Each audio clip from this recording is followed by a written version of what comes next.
Imagine you walk into a restaurant. The menu has chicken, beef, lamb, fish, pork, maybe even rabbit. But then you notice something missing: a cat. You could probably name dozens of animals that humans have eaten throughout history. Some are enormous, some are dangerous, some are difficult to catch, some require specialized farming. And yet, the animal sitting quietly on your sofa right now has almost completely escaped the human food system. That is strange, because cats have been living alongside humans for thousands of years. They are small, they reproduce relatively quickly, they eat a wide variety of foods, and unlike cows or sheep, they don't require enormous amounts of land. So why didn't humans look at the cat and think, we should raise these for meat? The answer starts with something cats were very good at: not being eaten, but being useful. Thousands of years ago, humans began storing grain. And wherever humans stored grain, mice followed. And wherever mice appeared, cats weren't far behind. Wild cats discovered something very convenient. Human settlements had food. And humans discovered something even more convenient. Cats were excellent at controlling pests. A cat didn't need to be trained to chase every mouse. It already wanted to. Humans didn't have to feed it constantly. It could hunt for itself. They didn't need to build a complicated enclosure. The cat could simply live nearby. And that created a very unusual relationship. Humans weren't really farming cats. They were letting cats farm themselves. A cat could provide a service while remaining almost completely independent. And that is very different from a cow. A cow can give milk. It can provide leather. It can pull equipment. And eventually it can become meat. Humans can control where the cow lives, what it eats, when it reproduces, and when it enters the food system. A cat doesn't offer that same economic package. If you wanted meat, why raise a cat? A chicken gives eggs, a sheep gives wool, a pig converts feed into a large amount of meat. But a cat? It catches mice. And then it looks at you like you owe it rent. That difference matters.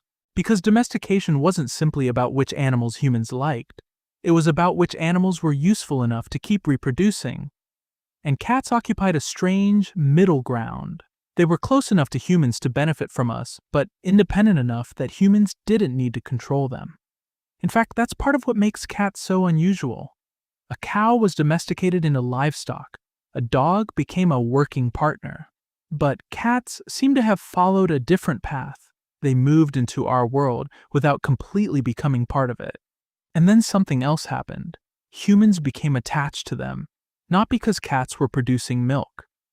Not because they were pulling carts, not because they were providing wool, but because they became companions. People began recognizing individual cats, their behavior, their personalities, their habits. Some cats were affectionate, some were aggressive, some followed people around, some wanted absolutely nothing to do with anyone. And humans began treating them as individuals. That relationship became especially powerful in some ancient societies. Cats were not simply pest controllers. They became symbols, companions, and eventually members of households. And once an animal enters that category, something interesting happens. The way you see it changes. Imagine raising a chicken from the moment it hatches. You feed it. You watch it grow. You recognize its behavior. But in one cultural setting, that chicken can still eventually become dinner. Now imagine doing the same thing with a cat. You give it a name. It sleeps in your house. It follows you around. It sits beside you. You start thinking of it as a member of the family. The animal hasn't changed. Your relationship with it has. And this is where the story gets even stranger. Because cats are not biologically incapable of being eaten.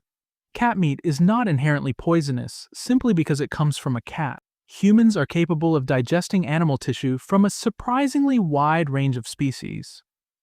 And throughout history, cats have reportedly been consumed in some places and circumstances. So there isn't some universal biological rule saying, humans cannot eat cats. We can. We simply, overwhelmingly, choose not to. And that distinction is important, because the question isn't really, can humans eat cats? The question is, why don't we consider cats food? And the answer has very little to do with the cat's biology. It has much more to do with economics, culture, and history. Think about livestock. If you want to produce meat efficiently, you want an animal that gives you a lot in return for what you put into it. That's why cattle, pigs, chickens, and sheep became so important. Humans spent thousands of years selecting animals that were easier to breed, easier to feed, easier to control, or capable of producing something valuable. Cats were different. They were already doing something useful. They were eating the pests around our homes. Turning them into meat would have meant taking an animal that was providing a service and converting it into a relatively small amount of meat. Economically, that makes very little sense. Why raise cats for meat when chickens can produce eggs and meat? Why spend resources on cats when pigs can produce far more usable meat?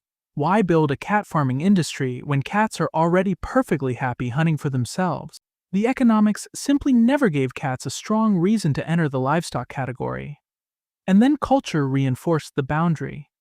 Once generations of people grow up seeing cats as companions, the idea of eating one becomes emotionally difficult. You don't think, that's an efficient source of protein. You think, that's someone's cat. And that tiny change in language reveals the entire system. Not an animal, a cat. That is how categories become powerful. But here's where the story becomes even more interesting, because the boundary isn't universal. Different cultures have historically developed very different ideas about which animals belong on the plate. Animals that are considered normal food in one society can be considered completely unacceptable somewhere else, and cats have occasionally crossed that boundary too. There have been places and periods where cat meat was consumed, but it never became a major global livestock industry. And that tells us something important. It's not enough for an animal to be edible. It has to be worth raising. It has to fit the agricultural system. It has to reproduce in a useful way. And humans have to accept the idea of eating it. Cats fail that combination. They are small and independent. They don't produce milk or wool. They don't pull carts. They don't lay eggs. And they don't produce enough meat to compete with the animals humans already domesticated for food. But they do something else extremely well. They catch mice. They live around humans. And somehow, they convince us to feed them, which might be the strangest deal humans have ever made with a predator. We built houses, store food, provide warmth to cats. We buy them toys. We clean their litter boxes. And in return, they occasionally kill a mouse or lizards. And sometimes they don't even do that. Yet somehow, we've decided this is an excellent arrangement. And perhaps that's the real reason we don't eat cats. Just because thousands of years of history pushed cats into a completely different category, they became neighbors instead of livestock, pest controllers instead of food producers, companions instead of dinner. And once that category became established, it became incredibly difficult to reverse. Because imagine trying to convince someone to eat the animal sleeping on their bed. The problem isn't the meat. The problem is the meaning. For millions of people, a cat is already someone. And that tells us something much bigger about what humans eat. Our dinner plates aren't determined by biology alone. They're shaped by economics, geography, history, tradition. And perhaps most importantly, the relationships we build with other animals. Because humans don't simply decide which animals are edible. We decide which animals feel edible. And once we've decided that an animal belongs in our homes, not on our plates, that invisible boundary can last for thousands of years.